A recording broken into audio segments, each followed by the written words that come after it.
5 ہجری ہے اور شعبان کا مہینہ تھا. غزوہ بنو مستلق سے آقا کریم صلی اللہ علیہ وآلہ وسلم مجاہدین اسلام کے لشکر سمیت واپس تشریف لا رہے ہیں. تو اسی واپسی کے اندر ایک واقعہ رونما ہوا جس کو بنیاد بنا کر رئیس المنافقین عبداللہ ابن ابی اور اس کے چند ہم نواؤں نے ایک بنیاد ایسی بات کی رکھی کہ جو سیدہ عائشہ صدیقہ رضی اللہ تعالیٰ عنہا کی ذات کی طرف ایسی بات منسوب کی جو آپ کے شایان شان نہیں تھی، آپ کی عفت، آپ کی پاکیزگی، آپ کی طہارت کے خلاف تھی. جب یہ بات پھیل گئی مدینہ طیبہ کے اندر، سیدہ عائشہ صدیقہ رضی اللہ تعالیٰ عنہا تک بھی یہ بات پہنچی اور آپ نبی علیہ السلام کی رضامندی سے اجازت لے کر اپنے گھر چلی گئیں اور نبی علیہ السلام اس پر خاموش رہے. آپ نے خود اس کا کوئی جواب نہیں دیا. اس کی 2 بنیادی حکمت مفسرین نے لکھی ہیں. ایک تو نبی علیہ السلام نے فرمایا کہ اگر میں خود کوئی جواب دوں گا تو منافقین اس پر بھی شور کریں گے کہ چونکہ یہ شوہر ہیں اس لیے یہ ان کی طہارت اور پاکیزگی کو بیان کر رہے ہیں. اور دوسرا یہ ہے کہ جب تک میں خاموش رہوں گا تو اللہ کریم خود عائشہ صدیقہ کی برات کا اظہار فرمائے گا اور قرآن مجید کے اندر سیدہ عائشہ صدیقہ رضی اللہ تعالیٰ عنہا کی اس طہارت اور عفت کو بیان کیا جائے گا. اور یہ بڑا شرف ہوگا. جی بالکل. نبی علیہ السلام سیدہ عائشہ صدیقہ رضی اللہ تعالیٰ عنہا سے ملنے کے لیے آئے تو آپ رو رہی تھی، حضور تشریف فرما ہوئے. تو حضرت سیدنا صدیق اکبر رضی اللہ تعالیٰ عنہ نے عرض کیا حضور آپ خاموش ہیں اس معاملے میں. تو آپ نے ایک جملہ ارشاد فرما کر اپنی اس محبت کا اظہار فرمایا. آپ نے فرمایا میں صرف یہ بات کہتا ہوں کہ میں اپنی اہل کے لیے خیر کے علاوہ کچھ نہیں جانتا. میں صرف یہ جانتا ہوں کہ یہاں خیر ہی خیر ہے. میں بطور خاص یہاں توجہ دلانا چاہوں گا جو صحابہ کرام کی گفتگو تھی، جو معیار ایمان کو انہوں نے واضح کیا. حضرت فاروق اعظم رضی اللہ تعالیٰ عنہ کی گفتگو کہ سرکار جو رب آپ کے وجود اطہر پر مکھی کا بیٹھنا گوارا نہیں کرتا، وہ آپ کے خاندان کی اور آپ کے اہل کی کس قدر طہارت کا خیال رکھتا ہوگا.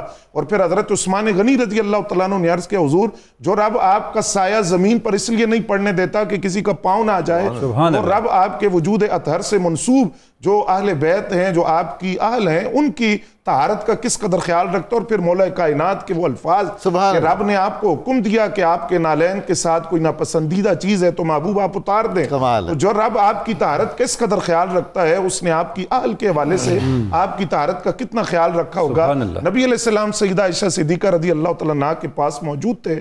آپ نے جملہ فرمایا کہ میں اپنی اہل کے لیے خیر کے سوا کچھ نہیں جانتا. اسی موقع پر نبی علیہ السلام پر وہ کیفیت طاری ہوئی جو نزول وحی کے وقت ہوتی تھی. آقا کریم صلی اللہ علیہ وسلم پر جب وہ کیفیت ختم ہوتی ہے تو آپ نے سیدہ عائشہ صدیقہ رضی اللہ تعالیٰ عنہا سے فرمایا عائشہ تمہیں مبارک خوش ہو جاؤ اور مطمئن ہو جاؤ، اللہ کریم نے تمہاری برات کے اندر قرآن مجید کی آیات نازل کر دی ہے. کتنی آیات؟ 2 4 5 7 نہیں، 10 آیتیں قرآن مجید کی سورہ نور کی. وہ سیدہ عائشہ صدیقہ رضی اللہ تعالیٰ عنہا کی برات کے لیے ان کی پاکیزگی اور ان کی طہارت، ان کی عفت، ان کی شرم اور ان کی حیا کو بیان کرنے کے لیے اتری. اور یہ امت مسلمہ پر سیدہ عائشہ پاک کے توسط اور توسل کتنا بڑا احسان تھا کہ جو بنات اسلام ہیں اور خواتین اسلام ہیں ان کی عفت و عصمت پر کس طرح پیرا دیا گیا کہ اگر کوئی بغیر گواہوں کے، بغیر کسی دلیل کے کسی عفت عصمت مآب عورت پر الزام لگاتا ہے تو اس کی سزا سیدہ عائشہ پاک کے توسط سے یہ بیان کر دی گئی. یہ قانون بن گیا. جی، حد قذف اور تہمت کی سزا 80 کوڑے اس کو لگائے جائیں گے.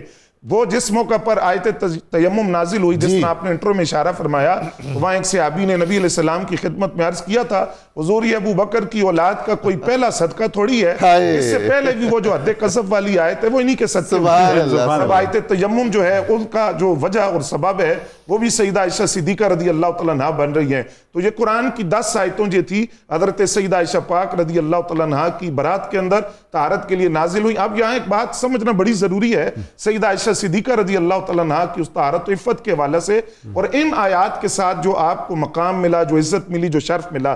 دیکھیے کہ 4 مقبول آدمی اور اللہ کی مقرب ہستیاں اور مقرب بندے جن کی برات اللہ کریم کی طرف سے آئی، لیکن کس طرح آئی ہے کہ حضرت یوسف علیہ السلام کی جو برات ہے وہ ایک بچے کے بولنے کے ذریعے ہو رہی ہے، اور حضرت موسیٰ علیہ السلام کے لیے جو برات کا اعلان ہو رہا ہے وہ پتھر کے ذریعے ہو رہا ہے، اور حضرت مریم علیہ السلام کی جو برات ہے وہ ان کی گود سے حضرت عیسیٰ علیہ السلام بول کر دے رہے ہیں. سیدہ عائشہ پاک کو اللہ نے یہ اعزاز دیا کہ ان کی برات کا اعلان خود رب کائنات فرما رہا ہے. ان کی عفت کو، ان کی حیا کو، ان کی شرم کو خود رب کریم بیان فرما رہا ہے، اور اس کو آپ اپنے انفرادی خصائص کے اندر اور اپنی خوبیوں کے اندر ذکر کیا کرتی تھی کہ میں وہ ہوں جس کی طہارت کی گواہی خود رب کائنات نے عطا فرمائی. سبحان اللہ.